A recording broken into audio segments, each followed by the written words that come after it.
it's all over here at the Boston Garden. The Boston Celtics have won the World Championship for the 15th time. And it is bedlam, absolute bedlam down here on the floor of the Boston Garden. There are people standing on the baskets. There are people milling around. They are delirious with joy, and I'm sure that there's delirium down in the Celtic dressing room. Larry Bird, congratulations, big guy. Thanks a lot, Glenn. It's been a tough year, but we finally pulled through. We had a great play out of everybody tonight, and finally got the job done. You told me last year at the end of the year when we talked, when it was all over, you were swept by Milwaukee in 4 straight. You said, I'm going to go work hard in the summer. I'll be back. I'm going to get it next year. You got it. That's right, Glenn. We came back. We played hard, and we put it together. Casey helped us out, and coached us all the way to victory. Let's get over here and talk to Quinn Buckner. Quinn? Yeah! You have come full circle, though. Last year, you come in here, they lose 4 in a row. You're embarrassed by your old ball club. You come back. This year, you're able to tuck one back to your old ball club. You take them in 5 ball games, nearly take them in a sweep, and now you win the world championship. Winning the world championship is the most important thing. It was like Celtic pride. We're going to get it. We were not to be denied. May 2nd, 1983. Celtics swept by Milwaukee in 4 straight. Now 1 second left, and Ainge shoots and hits. And Holland said no basket. So that's the story. All right. For us, a disappointing end to this series. The Boston Celtics have finished their season. May 24th, 1983. Celtics owner Harry Mangorian puts club up for sale.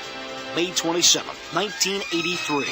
Bill Fitch resigns as head coach of the Celtics. June 7th, 1983. Casey Jones named as the 9th coach in Celtics history. I never envisioned that I would become the coach of the Celtics. And although I thought about it, it would be something I'd like to do. June 27th, 1983. Celtics acquired Dennis Johnson from the Phoenix Suns. There's a question always why they make a deal. I mean, I don't think it really should be questioned in my mind no more. It's done, it's over with, and I'm sure I won't go back. July 21st, 1983. Celtics re-signed Kevin McHale to a multi-year contract. I think that it got dragged out way too long. People in Boston did not need to suffer through that. Unfortunately, they had to, and it's my fault that they did. If I do it all over again, I would not drag out half as long. August 9th, 1983. Mangorian sells the Celtics to a group headed by businessman Don Gaston. I think that we would want to consult with Red in the major decisions that are made, but I don't think you'll see much change, if any, in the way that it's been run up to now and the way it'll be run in the future. September 28th, 1983. Larry Bird signs the most lucrative contract in Celtics history. I'm happy with my contract. I was happy with my last contract, but they always told me my day will come, and it did. I'm very happy for myself, and hopefully I can just go out and prove to people that I'm worth every penny of it.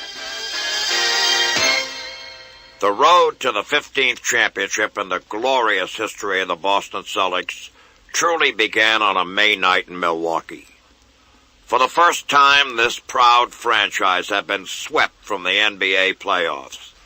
This time, there would be no showdown with the Sixers. This time, there would be no dream matchup with the Lakers.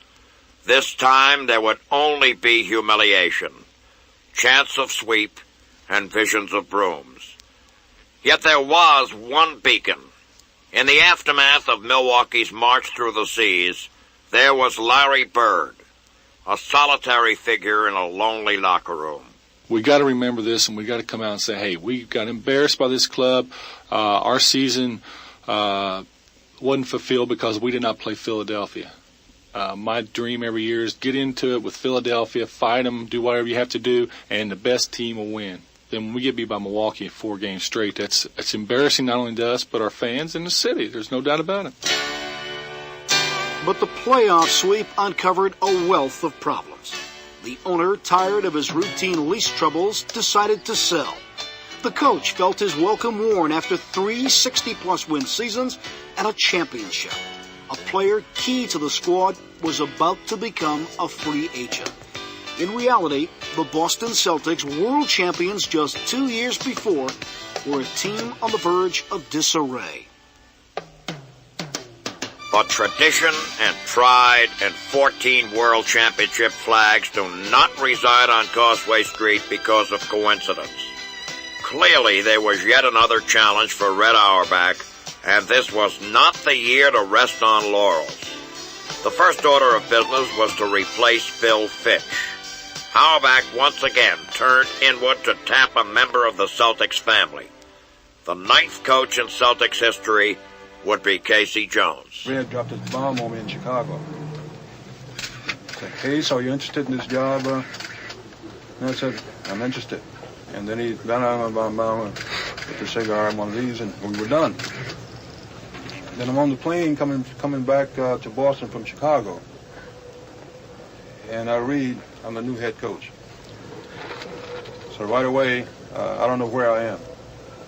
So it was a trauma, and so I had to take a few days here to try to get myself together again. Came in and talked with Red, and we talked a couple times, and the second time I came in was when it happened. There was speculation that Red would once again go outside the family. Bobby Knight, perhaps Jack McKinney, but Auerbach realized that it was the pressure of being the Celtics coach that finally undid Bill Fitch. He could never quite understand the mystique, and the expectations were always too high for someone outside the family. KC is family, the Garden his home, and Auerbach's choice was perfect. Robert Parrish seconded the nod. Peace of mind, a very relaxed atmosphere, and we need that. That's having KC as the head coach is going to be very positive for this ball club. Bill Fitch's approach gave the team the needed discipline to vie for the championship. But this veteran team was now ready for a change. ML Carr believed from the start that the soft-spoken KC would get better results. The key word will be respect. He'll give respect to the players, but in turn he'll demand respect as a head coach here, and that's good. And it was Kevin McHale who echoed the team's consensus. I think he's a more personal guy. There'll probably be a lot more coach-player communication, and hopefully we'll win our championship. You know, I love to win one for Case. I think that's everybody's goal. Step 2 involved the personnel. When Dennis Johnson became available, Rick Roby became expendable. On to step 3. Kevin McHale, the Celtics' unmatchable sixth man, had become a free agent. Auerbach, assisted by Jan Volk, devised a strategy to keep McHale wearing and spending Celtics green. Step 4 saw Larry Bird become a Boston Celtic for life. The new ownership trio of Don Gaston, Alan Cohn, and Paul Dupuis had given Auerbach a free hand as promised. The Boston Celtics, critically listed in May, had been nursed back to health. But Murphy's Law should never be underestimated. As reports of euphoria flowed from the preseason camp, Robert Parrish walked out, dissatisfied with his contract. The Chief was back in uniform 1 week later, content with his compensation. And for Celtics fans, a big sigh of relief. If there were any doubts about the heart of the 83-84 edition of the Boston Celtics, they were erased early. So early, in fact, that the season had yet to begin. The date, October 16th. The place, the Boston Garden. The occasion, a preseason game that became theatrical. Boston's own West Side Story.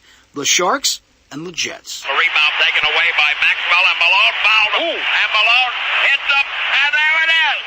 They're in a free-for-all, a brawl down on the floor. Maxwell was really mauled by Malone. Maxwell threw the ball at Malone.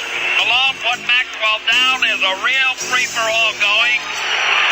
And I don't know what the officials are going to say this early in the ball game. And now ML Carr comes over to Malone and tells him off. Bird tells him off. An unnecessarily rough play by Malone, and Maxwell objected. We were having such a good time, baby.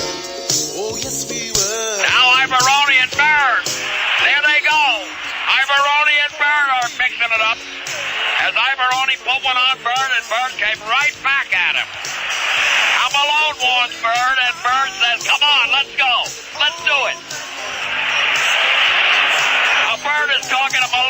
Bird wants Malone.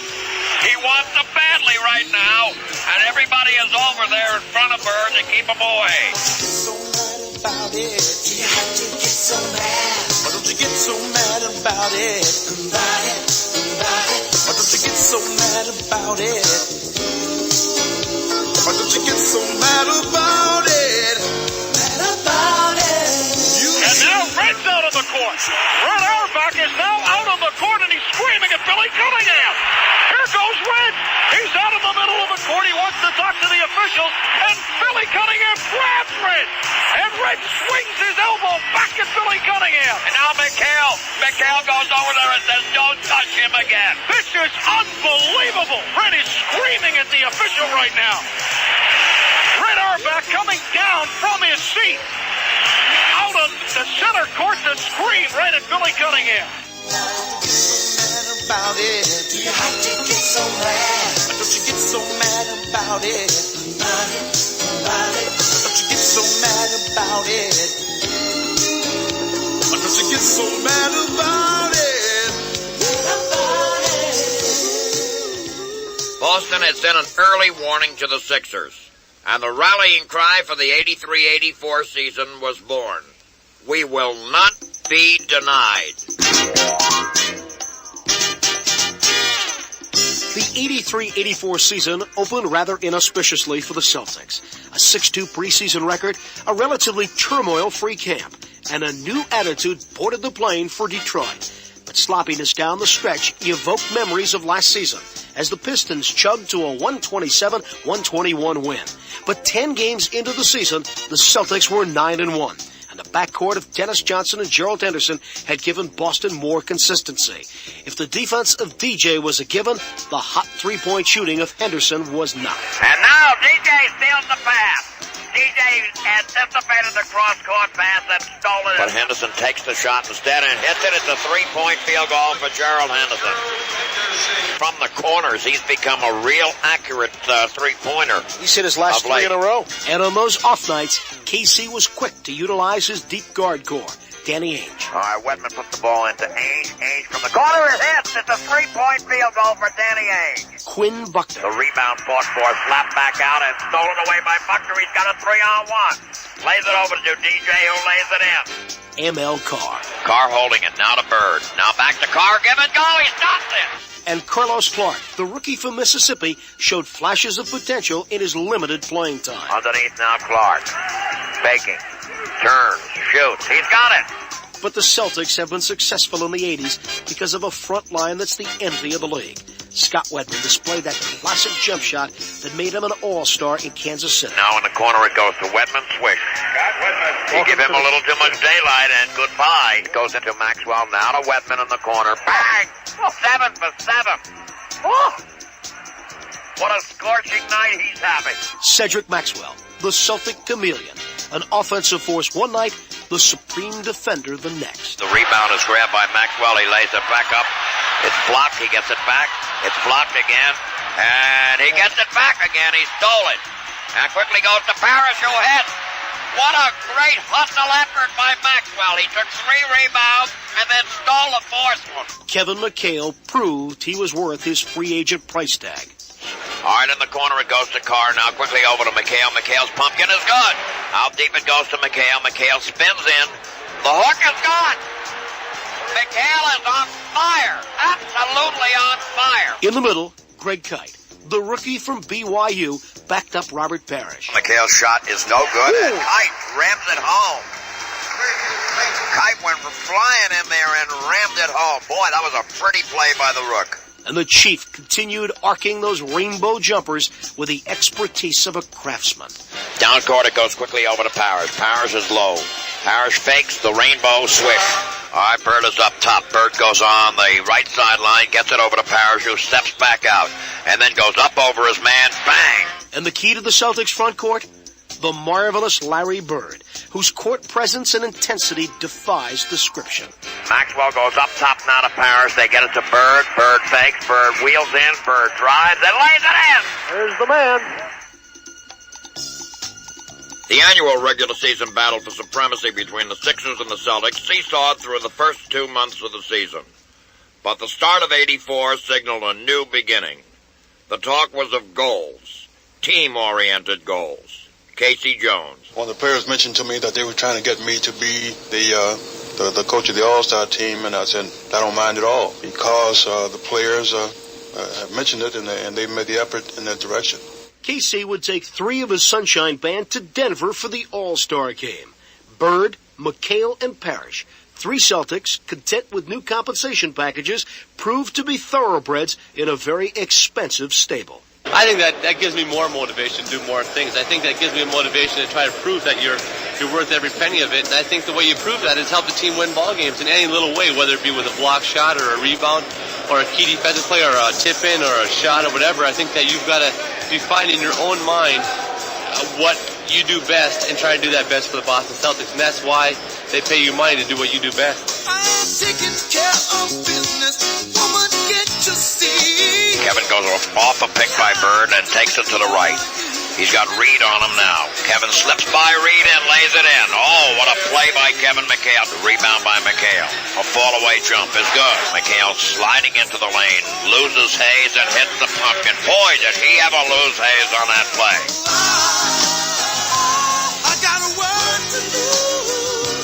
I got a word, baby. I got work to do. I got a job, baby. I got work to do. I got a word to do. I got work to do. I got a word to do. I got work to do. I was very happy with my last contract. Probably more so because I went from zero to having some money, and from having some money for some more money now. But there's no doubt I'm elated about it. But it's just a great feeling. But you still got to go out and produce. Just because I got the big contract now, I'm not going to lay around and say, okay, guys, you pick up the slack. I got a work to do. I got a job, baby. Bird holding the ball. Bird looking out at McHale as the defense got lost. McHale was wide open underneath, and Bird found him. Up top it goes now to Parrish, and he goes right past Dawkins, and he blows in that lane and lays it up and in. Bird sets up in the pivot and takes it, and whirls and fires from the baseline. It's good. Bird is set up in the pivot. He takes the pass. He faces the basket, goes to Parrish on the cut, and Parrish lays it in. Perfect pass. From Larry Bird. Now Bird steals the ball. On the pass, it goes to Maxwell, left baseline. DJ bang. Taking care of business. Woman, can't you see? I got to make for you. I'm glad to be back. I'm happy to be back. I worked all summer to become a Boston Celtic, and I finally achieved that last July, and now I'm ready to play basketball. The rebound goes to McHale. McHale on the left now to Wedman. Wedman has daylight, misses the shot. McHale has the rebound, bang. I got work to do. I got a job, baby. I got work to do. I got work, baby. I got work to do. I got a job, baby. I got work to do. I got work, baby. I got work to do.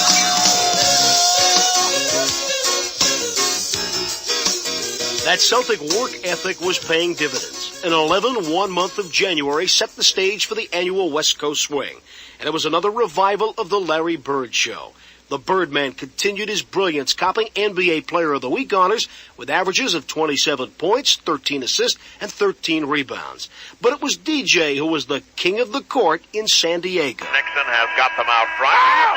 Unbelievable! DJ threw one up underhanded like a softball pitcher. He threw it up 80 feet away, and it went in. Unbelievable. He just threw it up with one hand, underhand, 80 feet. And he hit it all net. I want to tell you something. He looked like a softball pitcher that time. He threw it up about 80 feet. It went in. It's a 3-point field goal. And that ends the quarter. And Robert Parrish joined an exclusive point club as the team readied for the stretch drive. The shot by Bird is no good. The rebound by Parrish. He up fakes, puts it up. It's no good. He gets it back and lays it in. Here it is, 10,000 career points for Robert Parrish with that basket. I think it's very significant in the fact that I think it's a milestone in my career to reach 10,000 points. And I think it's a great achievement. That win against the Suns was also the 2000th in Celtics history. Pure testimony to the winning tradition and the pride. 6 days later, Casey Jones would notch his own bit of history, his 200th win as an NBA coach. As April approached, the regular season goals were accomplished. Atlantic Division champions. The league's best overall record. Another 60-win season. 62-20 to be precise. So as the Celtics prepared for the playoffs, the attention turned to the broad shoulders of one Larry Joe Bird. He has become the torchbearer to a tradition of excellence, passed on not from Zeus or Apollo, but basketball gods named Russell and Cousy. The Celtics had won the marathon of the regular season, and it was Larry Bird in the Hercules role, scoring the key hoop, grabbing the clutch rebound. And when NBA coaches such as Jim Lynam of San Diego scouted the Celtics, they found their vocabulary quite insufficient. He's incredible. Jack Ramsey always says every time you see Bird, he shows you something you hadn't seen before. He's just an incredible player. He has that intangible quality that somehow he makes the players with whom he's playing that much better. He's so unselfish. He sees things that just normal players don't see. Some of his passes, as a coach, you're sitting here watching. You don't see the possibility until he's delivered the ball. And it's truly, he's an incredible player. Quickly on the left, it goes over to McHale. McHale holding the ball. McHale looking. Now up top, it goes over to Bird. Bird on the right. Now quickly it goes over to Henderson. Now to Parrish. Parrish double team. Back over to Bird it goes. Bird tries the three-pointer. It gets it. Big basket right there. A three-point field goal by Larry Bird makes it 99-95. Oh, he's incredible. On the right, it goes to Bird. 8 seconds left. Now in the pivot over to DJ. Now back over to Bird. Gets Chambers up in the air and embarrasses him. Yes, he did. Well, what an upfake. 107.95 to score. A minute and 24 seconds left to play. Now the steal by Bird as it was intended for Chambers, and Chambers is complaining. Now it's Ainge on the right. Takes the shot and misses it. A minute and 13 seconds left. On the right, it goes to Freddie Brown. Now quickly over to Chambers. Chambers turns. Chambers fakes. Chambers shoots. And Chambers gets an offensive foul. Oh, Larry's killing him. I mean, Larry has killed him in 3 plays in a row. 2 at the defensive end, 1 at the offensive end. He was made to play the part. He's no ordinary man. He was made to break your heart. He's the automatic man. 2, 3, 4, 5, 6, 7, 8. He's the automatic man. Bird steps back, fires, hits. Oh, a thing of beauty. He just went out. He was completely falling away. You can't fault Shelton. Shelton's doing a terrific job on him, and Bird is still hot. Bird goes in for a scoop shot backward, and it's good. Now quickly it goes over to Bird, falling away. Bang! He's conducting a clinic tonight. I mean, a real clinic. Up top to Buckner. He's swinging around a Bird. Bird fires. Bang! Oh, my. Bird is absolutely on fire. He was made to play the part. He's no ordinary man. He was made to break your heart. He's the automatic man. 3, 4, 5, 6. This guy's the greatest in the game. He plays as a real professional. He plays injured. He's a great rebounder, great passer, great shooter. He's just a super player. And as far as I'm concerned, there are no negatives. And when you deal with a person of Larry Bird's character and ability, you've got to be positive and say, Larry, you are everything. He's the automatic man. 2, 3, 4, 5, 6, 7, 8. He's the automatic man. 2, 3, 4, 5, 6, 7, 8. He's the automatic man. 2, 3, 4, 5, 6, 7,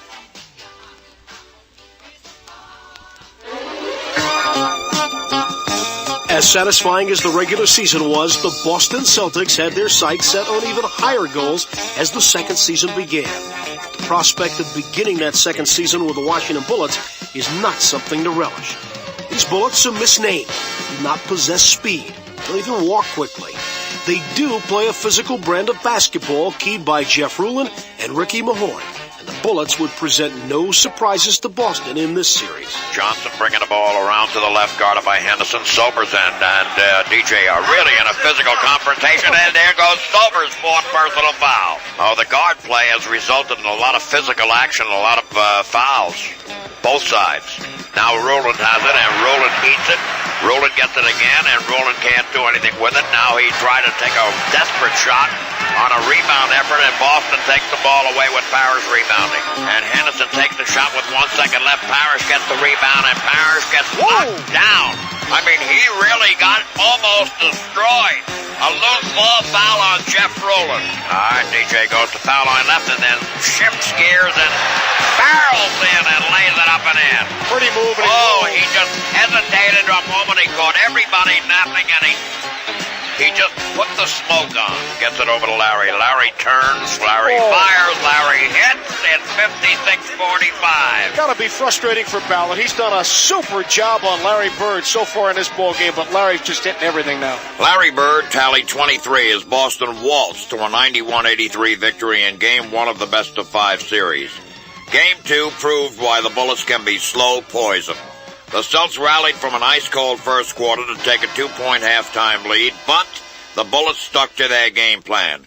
Riding the terrific outside shooting of Greg Ballard, the Bullets kept the Celts in a half-court game, and the Garden crowd held its collective breath. The Celts left the Garden with an uncomfortable 88-85 win as Bird once again had 23, while Henderson chipped in with 21. The series shifted to the Capitol Center for Game 3. While the Celtics hunted for the kill, the Bullets strived to survive. The Celtics trailed by 15 with 10 minutes left, but Bird, Carr, and DJ sparked a furious 30-15 run. That tied the score at 98 at the end of regulation. Oh, they're trying to scratch their way back in. 8 minutes and 13 seconds left to play here in the ball game. Aaron quickly up top to Rowland, and Carr steals the ball. A cross-court pass intended for Sobers, and Carr gets nailed by Sobers right into the cameras. Carr steals the ball.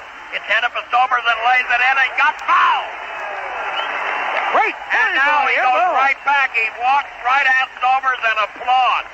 The rebound is fought for and is a loose ball foul being called on Lord Fauntleroy, Ricky Mahorn. All right, this is a big couple at the line right now. Celtics need it to tie. And Kevin Reddy. And he shoots, and it goes high in the air off the rim and drops through, and McHale shakes his head as if to say, whoop, I had horseshoes on that. 96-95 to score. All right, Kevin Reddy. Dip, shoot, swish, and it's all tied up. In the overtime, the Bullets went to the beef. Rowland had 33 in all, but it was Ricky Mahorn's jumper that extended the Celtics' visit in Landover. A Bullet OT win, and on to game number 4. The Celtics were determined to exterminate the Bullets without coming back to Boston for that final game number 5. But early in the second quarter, their hopes received a major setback. Now goes quickly into McHale. McHale, the pumpkin shot is high in the air. It's no good. The rebound by Bird. He goes down to the floor, and they're all over him. They're all over him. He's hurt. He has hurt that ankle. He is lying down right now on the court, and he is in pain. When Bird hit the Capitol Center floor, the Chief took control, powering the Celts to an 11-point halftime lead. Quickly, it goes to DJ. Underneath now to Robert. Robert has the inside, lays it in. Oh, I can't believe they didn't call a foul either. Great little dipsy-do move by Parrish. McHale shoots. McHale misses. Robert has the rebound. Robert takes it in strong and stuffs it. Oh, man, is he playing some kind of basketball game tonight. Bird looking, quickly goes into Robert. Robert hooks it in. And Robert, as you said, has come to life. Robert has taken things into his own hands now. The lead stretched to 16 in the third quarter before a furious Bullet rally in the fourth made the final score Boston 99 and Washington 95. And it was on to the Eastern Conference semifinals, pitting the old guard of the NBA, the Celtics and the New York Knickerbockers. For the first time in a decade, these two cities would once again generate a rivalry. But this time it wasn't Havlicek versus DeBusschere or Reed versus Cowens, but rather Bird versus King. The two most hallowed halls of basketball would be the stage. The first two games of this series would establish a strange pattern. Boston toyed with the Knicks' press. Boston ran at will. Boston dominated the boards, and Boston stole the crown from Bernard King. Both Game 1 and 2 were declared nolo contender from the start. The 110-92 wipeout in Game 1 was followed by a 116-102 blowout 3 days later. And as dominant a player as Larry Bird was, Bernard King was as invisible, thanks to Kevin McHale and Cedric Maxwell. I'm not into that ego tripping about holding Bernard King down to 10 points. If he feels that he had a bad game tonight, hopefully he'll have a bad game on the next series we play. But our job is my job basically is just try to contain him and to follow him and to hunt him. Every breath you take, every move you make, every bond you break, every step you take, I'm watching. King is in the glass, and McHale blocks the shot. King gets it back, and Parrish blocks the shot. And it goes out of bounds. So King had 2 cracks from about 2 feet away. First McHale and then Parrish. John, they're doing a great job again on Bernard King. Here we are almost halfway through the second quarter, and he's only got 5 points in this ball game.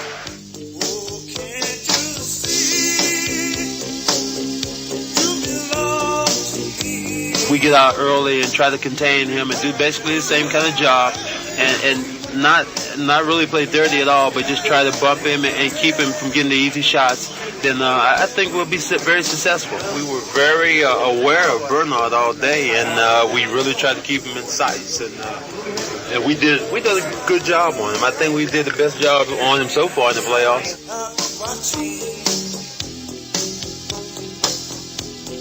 Back over to Walker it goes. King and Maxwell start. King and Maxwell start to go into a melee, and King is mad. Oh, he's frustrated right now, and he's been frustrated for some time. Jake O'Donnell tells Hubie Brown, get back over to your bench.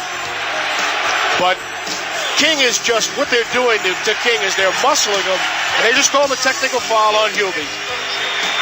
They're going to call a technical foul on Hubie. They're calling a personal foul on Maxwell and a technical foul on Hubie. There's no question about it. The Celtics are playing Bernard King very physically. That's their name. That's what they planned on doing right from the beginning. They're playing him really tough. They're forcing him away from his area. And Bernard's getting frustrated. He's only got 9 points in this game. Bernard never complains about the bumping. Bernard never complains, and he won't complain after the game. But I think that he did become exasperated at that point.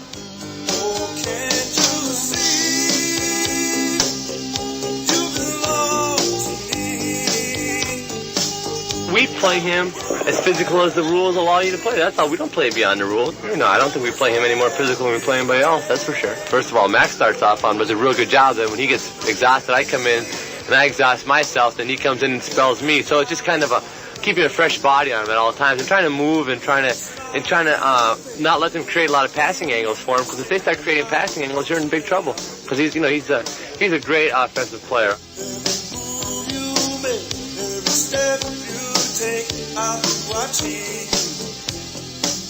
The shuttle flight south and the hostile crowds at Madison Square Garden brought out the best in New York. The Knicks went on a 15-4 run that closed out the third quarter.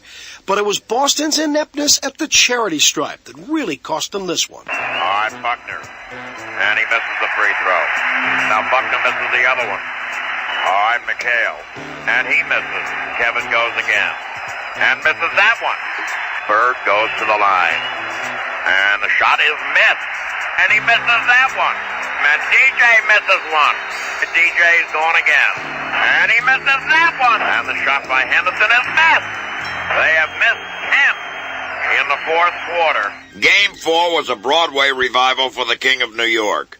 Bernard simply exploded, hitting his first 9 shots from the field, in staking the Knicks to an 11-point halftime lead, as Celtic players and fans marveled at an awesome display of offensive basketball. And underneath it goes now quickly over to King. King fires and hits. And a jump pass goes quickly over to King. King fires and hits. Now it goes to King. King starts to go. King fires. King hits. Boy, and they had him really covered along that baseline. And the shot by King is good. 43 now. He has had a superb night. The Knicks tied the series at 2 games apiece. For Boston, it was the pinch that interrupts a dream. Game 5 would be played in Boston, and this had now become a turf battle. Winning at home was a must. New York could have saved the shuttle fare. 6 Celtics scored in double figures, led by the 26-point, 9-rebound, 10-assist performance for the Birdman. Rebound goes to Parrish. Now quickly it goes from Buckner to McHale, and McHale lays it in. 36-20. And now Maxwell steals the ball from Walker. 3-on-1, McHale again. Henderson drives, gets it into Ainge in the corner. Ainge goes up with it. Swift! Goes into Parrish, double team. Parrish goes over the double team. Swift! Bird dipsy-doos, it's no good. He got the rebound and lays it up and in. And got fouled. Now gets it over to Bird. Bird is baseline. Swish. The score wasn't as close as the 121-99 final indicated. Game 6 would be in New York. Game 6 would be played at Madison Square Garden. Game 6 would not end this series. Once again, New York looked to Bernard, and the King held court in a marvelous first half, giving the Knickerbockers an 8-point lead at intermission. The Celtics began chipping away. The tone for the last 2 minutes of this one was set when Bird got rammed into the support. And Bird steals the pass. Bird is hustling down toward the other end, and boom, they really do it to him. Oh, they do it to him. Boy, I'll tell you. He's throwing him out of the game. He is Sparrow has been thrown out of the ball game because of a vicious foul. A really vicious, ugly foul. And UB Brown says, what for? That was disgusting. That was really uncalled for. Williams back, Bird on the break. He had stolen the ball. Sparrow get into the other side, and he just decked Larry Bird and went flying into the support. The Celtics would once again stage a patented comeback. It would fall short, for it was the basketball god who decreed a Game 7 at the Boston Garden. And it was that same god who put Larry Bird in a Celtic uniform. I know they're going to be doubling me as much as possibly, but what you got to do is just keep your head and not try to do too much and just go out and play hard. And I feel that these are the type of games that I strive on, and hopefully today I'll just come out and have a good performance. Quickly over to Bird. Bird goes over his man and DJ underneath the Bird. Bird lays it in. What a great fast break. Now quickly over to Bird. Back to Robert. He stops it. That was absolutely beautiful. Now Bird takes a three-pointer and hits it. Now Bird rotates, comes out, fires and hits. Unbelievable. Parrish back over to Bird, slap pass to Henderson. Henderson fires and hits. And Bird made it go. He kept that ball alive. It went out deep. He slapped it in the corner to Henderson. Another superb play by Bird. Boston leading by 16. Henderson being harassed by Sparrow. Gets it back to Bird. Bird puts it up right away and hits. 39. And the cries of MVP here at the Garden as Bird goes to the line. Larry's numbers, a playoff high 39 points, 12 rebounds, 10 assists. The 164th Garden sellout crowd has seen Bird dominate, but this performance was from another world. Bird and the Celtics just ran and hid from New York, 121 to 104. And even the staunchest Knick fan could not look at Bird without saying MVP. It was on to the Eastern Conference Finals. Settling scores became the order of the day. The Milwaukee Bucks, the architects of the only Celtic playoff sweep, awaited. The New York series had been exhausting, both physically and emotionally. But the Celtics owed the Bucks. Make no mistake, this Celtic team was not feeling generous. And the cross-court pass is stolen by Maxwell. On the cut now to Danny, and Danny scoops it in. Boy, he went in on a fly. The rebound by Parrish. Gets it down quickly over to DJ to Henderson. Henderson, a backward layup, and he's decked on the play. He's going to go to the line. The rebound goes to McHale quickly on the right side. Now it goes to Bird in the corner to ML. He drives and scoops it in. What a play by ML. He got two guys in the air and then scooped in under them. Quickly goes from Ainge to Bird. Bird shifts gears, goes along the baseline, wiggles, fires it up. It's gone. I don't know how he did that. There were two guys ahead of him in an absolute sandwich, and he laid it in anyway. Now, Lanier is trying to undress Robert. Robert, just completely fooled him. He hesitated for a moment. He lost Lanier and just laid it in. Game 2 was a carbon copy. Bird and McHale dominated up front. Robert Parrish continued his ownership of Bob Lanier as the Bucs center struggled to just 14 points in the 2 games. And in the backcourt, DJ neutralized Sidney Moncrief, actually outscoring and out-rebounding the Bucs ace. Game 3 saw the scene change to the Mecca in Milwaukee, and home cooking was a welcome relief for the Bucs, at least for a half. Milwaukee held a 15-point lead midway in the third until illegal defense technicals and Larry Bird virtually destroyed the Bucs. Bird goes into the lane, gets bumped by Mokeski, hits the shot anyhow. Wow. And boy, what a play by Bird. He went from left to right, got banged as he took the shot, and it went in. This right here could be a 5-point play for Boston. The 2 technical fouls on the illegal defenses. Bird with a bucket, and now if he hits this, he'll tie it up, and it'll be a 5-point play. And he does tie it up, and it is a 5-point play in essence. 87-87 the score. Bird puts it on the floor, gets bumped by Moncrief, and no call. He got hammered by Moncrief. He's saying something to Jake right now. Come on, Jake. Bucknell looking. And quickly goes into Bird. Bird cruised and stuffed the ball. He went along the baseline on Pressey and then just went up, and it was a stuff in. The Celtics took it 109-100 and now had a commanding 3-0 lead in the series. And the talk once again centered on sweep. It was not to be. The Bucs held off Boston fourth quarter rally to win their first game of the series, 122-113. So it was back to Boston and time to drive the final nail into the coffin. So now the dream matchup awaited. For the 8th time in NBA history, the Lakers and the Celtics would battle for the World Championship.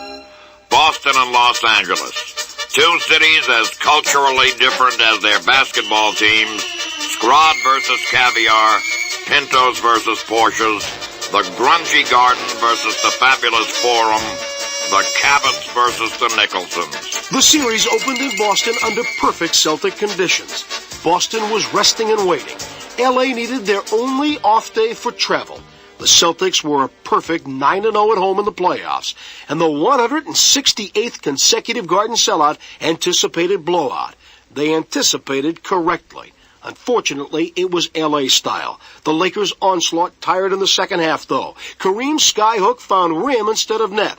A furious Celtic rush made the final score a respectable 115-109 loss. For Lakers coach Pat Riley, it was only one for the W column. It means nothing more than we won the first game. And if you think anything more than that, then you'll lose 4 in a row. For Casey Jones, it was a matter of now derailing that L.A. Express. We are concerned about their fast break. They have the best I have seen in many a year. And we have to be able to slow that down a bit and get back and defend against it, because they move out once they get the ball. The chant thundered throughout the Garden at the start of Game 2.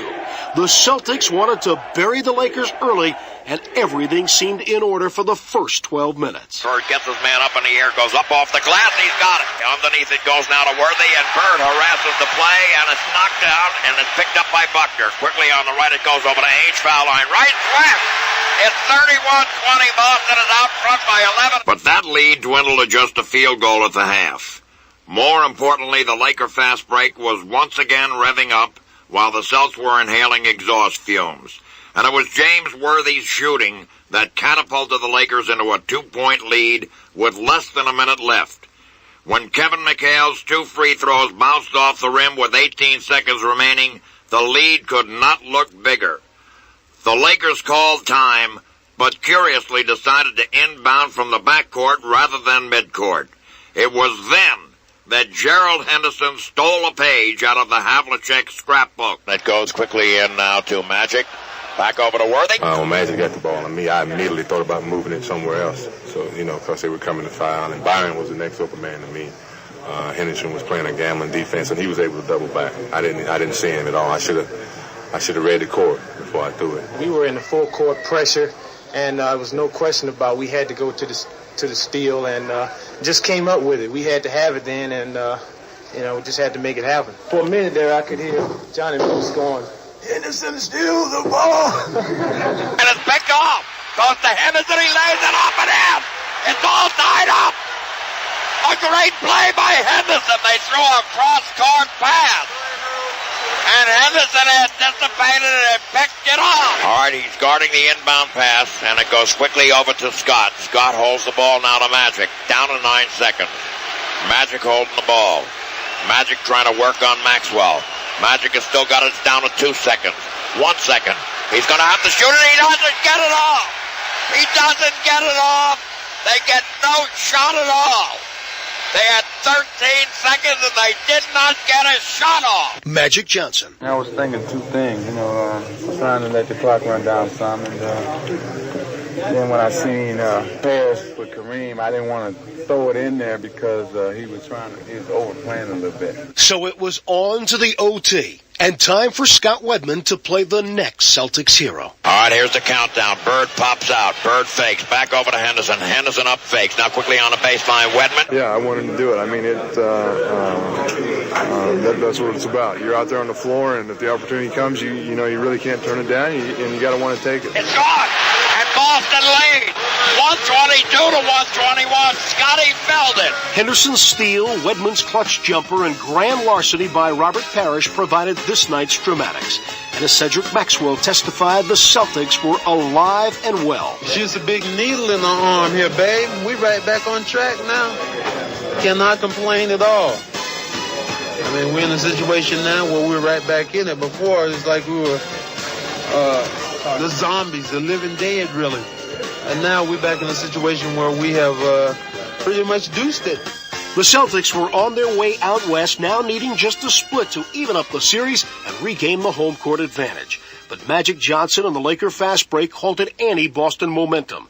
The only Celtic highlight, the executioner's final buzzer. L.A. 137, Boston 104. The reports of the Celtics' death had a positive effect. The bandwagon was now empty.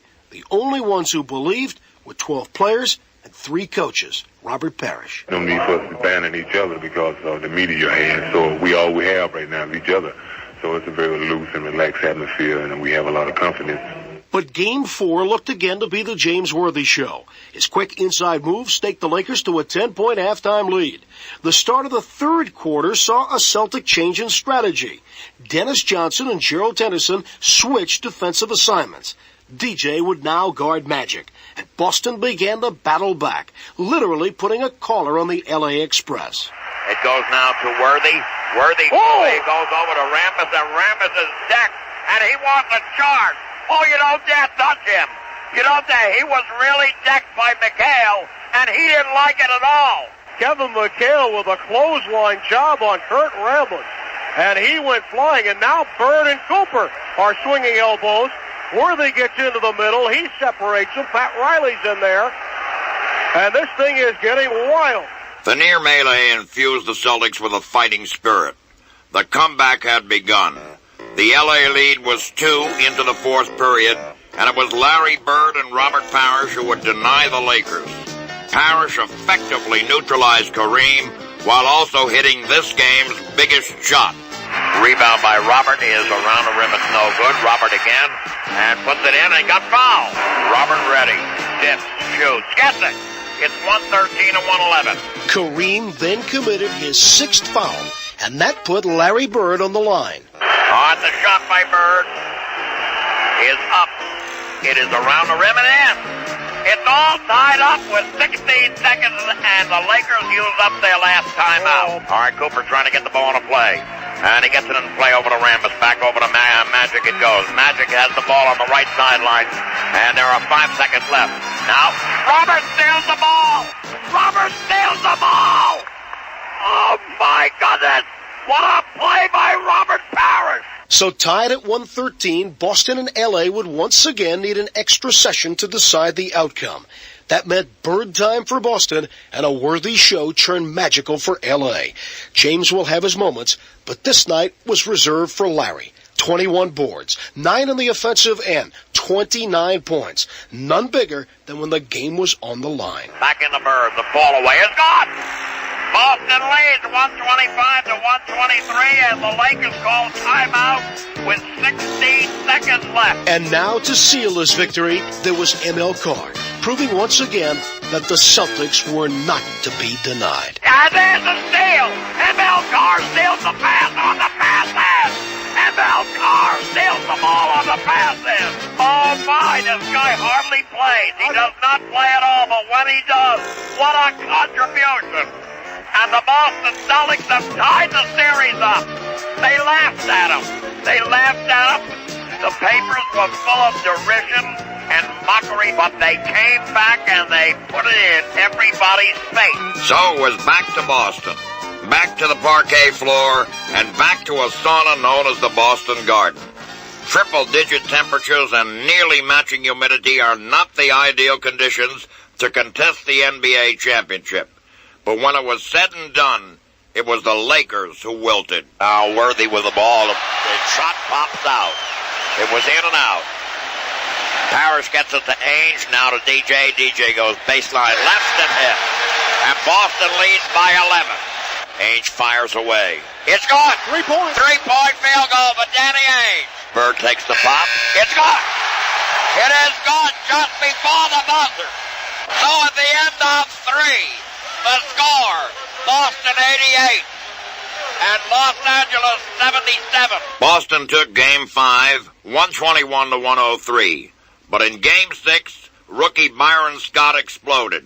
The Lakers came from behind to even the series. So once again, the confrontation of the Celtics and Lakers had gone the ultimate distance. This is Johnny Most, high above courtside here at the Boston Garden where the Boston Celtics and the Los Angeles Lakers get ready for basketball battle. It is Game 7, deciding Game 7 of the World Series of Basketball, the NBA Championship. Once again, the confrontation of the Celtics and Lakers had given basketball memorable moments. On the right to Bird, backward bounce pass into Maxwell. He lays it up easily. He just took Rambis right to the hole. Quickly on the left, it goes from DJ into Bird, now to Maxwell. Maxwell lays it in. He had 3 people up in the air. Now into Maxwell. Maxwell is murdering Rambis, and Maxwell, he's just making Rambis look ridiculous out there, and Maxwell's going to go to the line. And once again, the Boston Celtics would not be denied the World Championship. Well, it's all over here at the Boston Garden. The Boston Celtics have won the World Championship for the 15th time. And it is bedlam, absolute bedlam down here on the floor of the Boston Garden. There are people standing on the baskets. There are people milling around. They are delirious with joy. There's a party going on right here. A celebration to last throughout the years. So bring your good times and your laughter too. We're gonna celebrate your party. Kevin McHale. At the point in tonight's game, I said to myself, we got them. We got these guys. We're going to keep hitting them on the boards. We're going to keep going after them. And I said to myself, I looked at those guys and I said, we got them. MVP, Larry Bird. They should have swept us. We came back with a lot of desire and a lot of guts and played hard and won one out there and came back home and got the job done. Quinn Buckner. We struggled for a while. We took a lot of heat as a team. Some individuals, they said the backcourt couldn't handle it. Our backcourt came through. Our trees came through up front. KC came through. This is typical of this organization. Got the pride. Got that pride!